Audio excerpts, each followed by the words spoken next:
Welcome to the Slop Farm. Enjoy the video.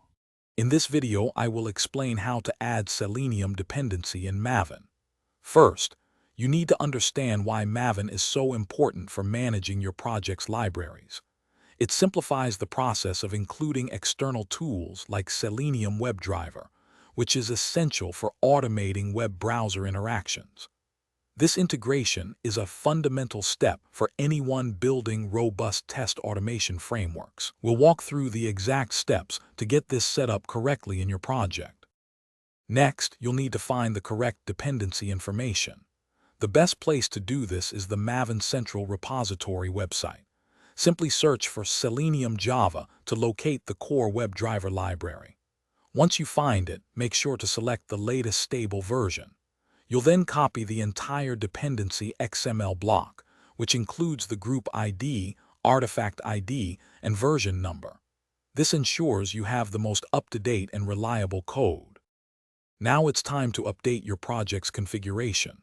Open your POM XML file, which is the heart of your Maven project. Look for the dependencies tag. If it doesn't exist, you'll need to create it.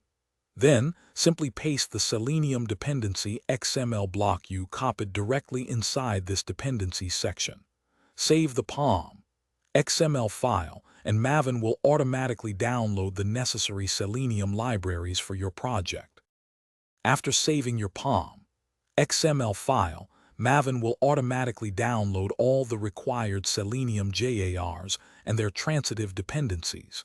You can verify this by checking your IDE's project structure or by running a Maven build command. Once confirmed, you're ready to start writing your Selenium automation scripts.